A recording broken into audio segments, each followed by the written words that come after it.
Hi, my group number twos. Welcome to this week's reading. This week we are doing a reading called Bedtime Tarot.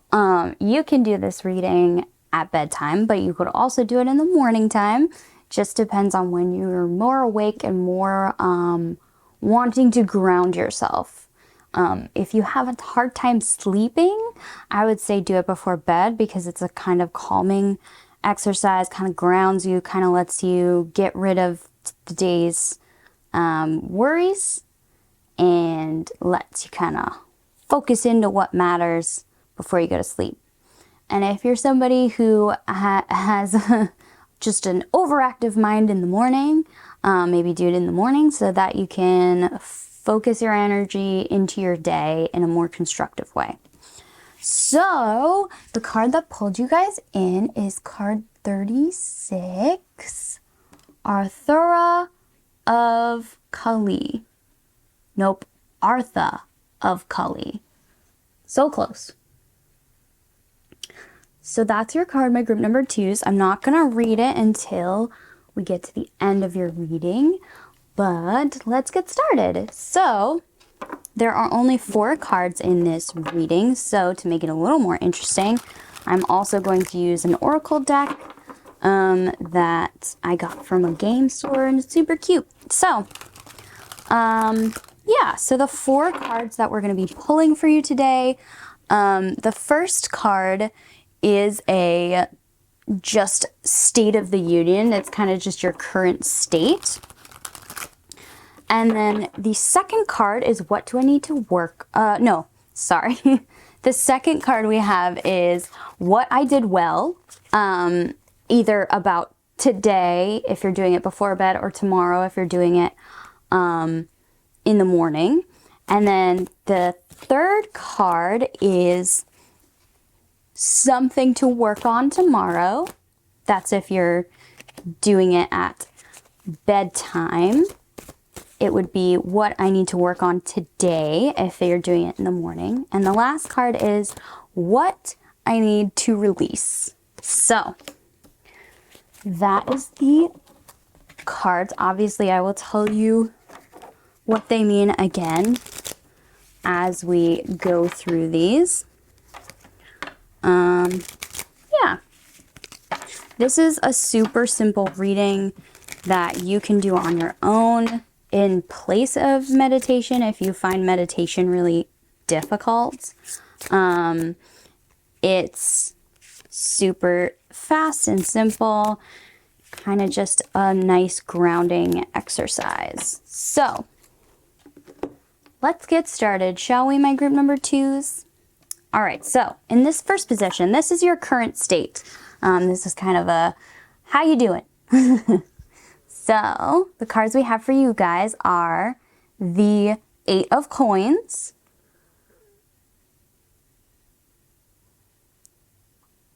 the 8 of Coins, as well as this card says practice chakra healing.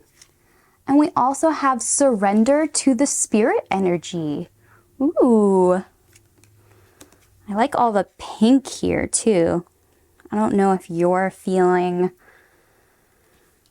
You might be feeling a bit, what I'm getting from the energy of this card is you might be feeling a bit attacked, a bit, a bit hurt, a bit defensive. The 8 of Coins normally has to do with craftsmanship and kind of like mastery of a thing. But this particular story talks about how mastery is really difficult. And it talks about she's weaving these wreaths from some kind of thorny vine that is not good for you. So she's doing this painful activity to like save somebody. I can't remember the whole story. But this energy of like working really hard and it's really hard. like it's, I'm trying my best and it's still really hard. It's that kind of energy. But you also have these two healing energies around you at this moment. So it feels like, even though it's hard and everything's hard right now, there are things around you. You are investing in your own healing. So even though it's hard, you are healing. You are getting better every day. And this card does talk about mastery. So there is a level of improvement and going forward. And there's also this energy of spirit, of spiritual energy that is surrounding you and, you know, helping you down this hard path that you are experiencing right now. So that's our current state. We're struggling, but we're healing. We're struggling, but we're trying our best to stay connected to our spiritual guides, our spiritual leaders. Yeah. So that's our current state. Card number 2, this is what what did I do well, either today or yesterday, depending on if you do it at the night or the morning. Anyway, so what did I do well? The cards we have for you guys is the Knight of Swords. This is a really pretty phoenix. And the tarot deck popped up 2 for this one. We also have the 10 of Coins. And last but not least, we have this oracle that says, the universe has a plan for me. Oh, yes. That is so nice with these 2 cards. Because, oh, that's not the Knight of Swords. I'm sorry. This is the King of Swords. Wow, that makes a lot more sense with these with these other 2. So the King of Swords, focus. There we go. So the King of Swords with the 10 of Coins and the universe has a plan for me. What you did really well, either today or yesterday, what you've done really well is you have thought about the future. You have thought about how to get out of the place you are in. You are putting your faith in the universe, in your deity, and in whatever you believe in. But you are also making wise, patient steps towards the future that you want. There is this energy of like, this is a terrible phrase and doesn't mean anything, but this energy of God helps those who help themselves. It's that energy of like, I know that God is going to take care of me. I know that I am protected, but I also can't sit still. So I'm going to be thoughtful and mindful about the decisions I make now that will affect my future, because I want a future that is stable and safe for me. These cards are saying you did a really good job at being wise today, basically, because the King of Swords is the oldest king. He's the wisest king. He's the most, he's the wisest king. That's all. So it's this wisdom and power of putting yourself first and of thinking of where you want to be and where you want to go and putting energy into how I make that happen. Even if it's just figuring out first steps, like that's still a step.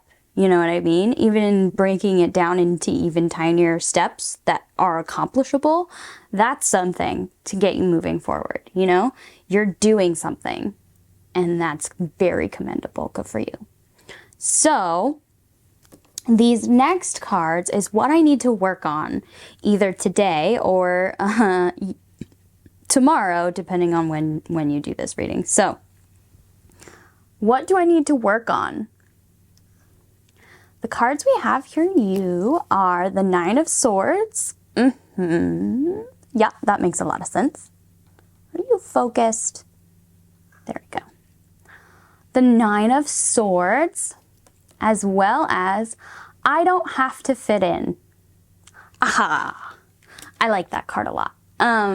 So what these cards are saying to me is like, hey, so the thing we need to work on is, one, not worrying so much about the future, like letting it take over so much that we're like worried about every single aspect of a thing.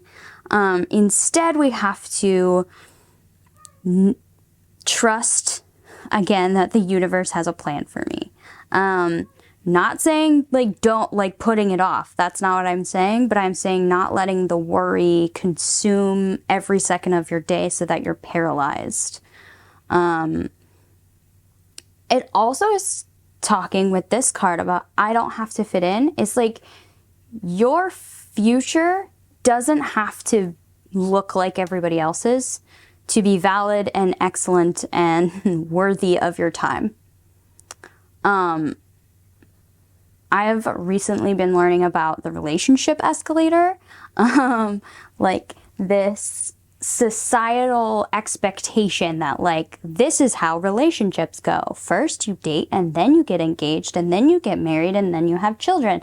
Like that whole relationship escalator is a made up thing that the society has made it seem like that's how relationships have to be. And that's a lie. Like, they don't have to look like that. They don't have to go on that progression. They don't have to go down that road at all to be totally valid and healthy and worthy of every minute you give them, right? They don't have to be. In fact, some people, that relationship escalator will never work out for you. Like, if you don't want children, then don't have children. Like, and don't have people force you into that either. Like this idea that worrying about, oh no, my want for the future looks so much different than all of my friends or whatever. It doesn't matter. You're allowed to be yourself. You're allowed to be different. You're allowed to pursue a future that feels right for you and might not make sense to anybody else, right? Just be you, and yeah. So this worry about societal standards or feeling behind, that's the other thing I'm getting from this. That feeling of, oh no, I'm behind. I'm not where everybody else is in their lives. No, you're not. You're exactly where you're meant to be.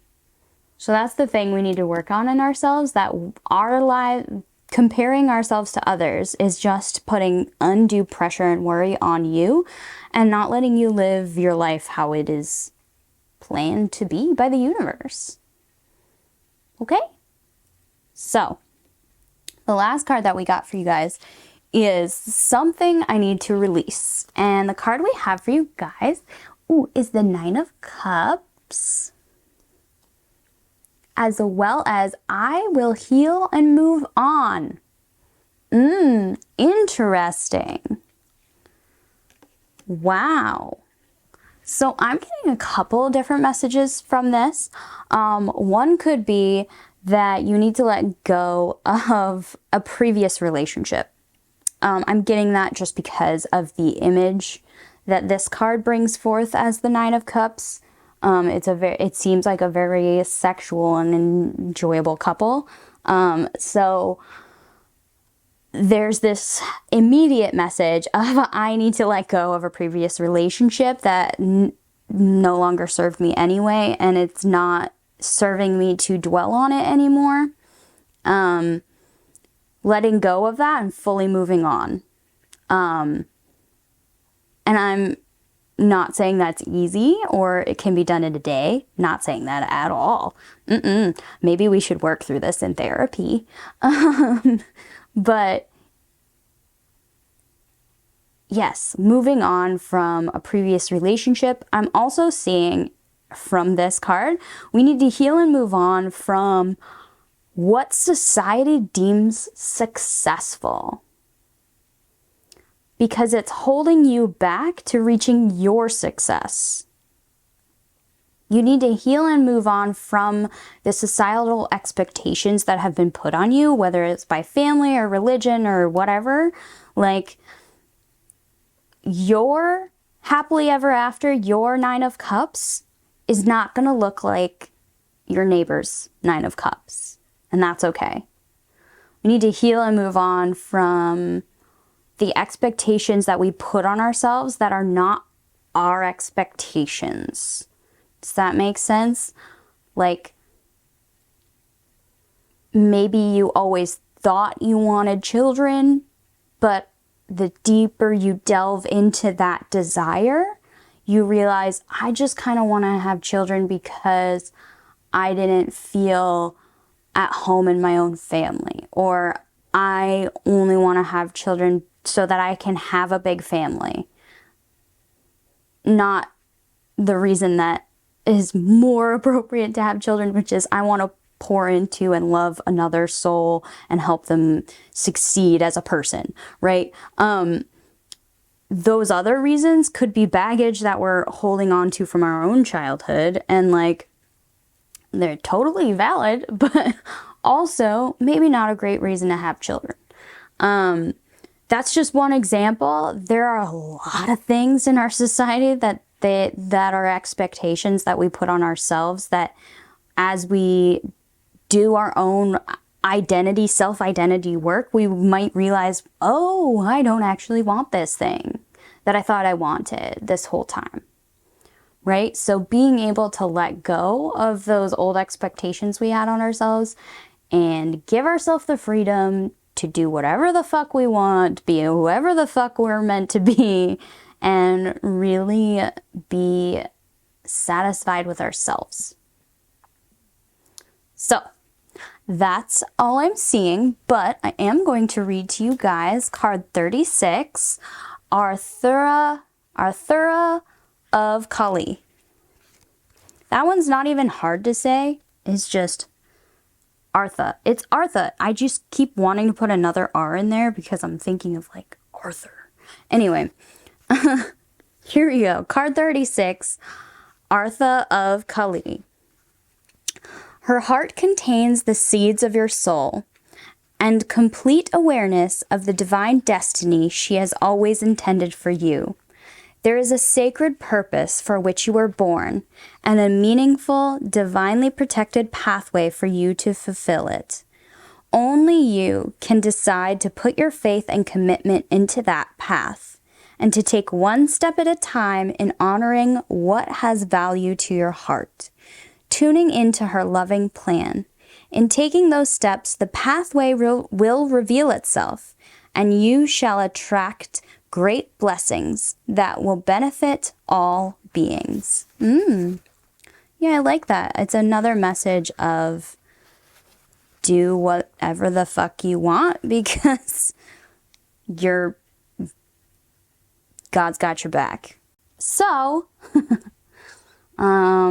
that's all I'm seeing for you guys. Please like, comment, and subscribe. That helps me out so much. Thank you so much for watching. I hope you guys have a blessed everything. I will see you on our next reading. This was Pan. Bye, you guys.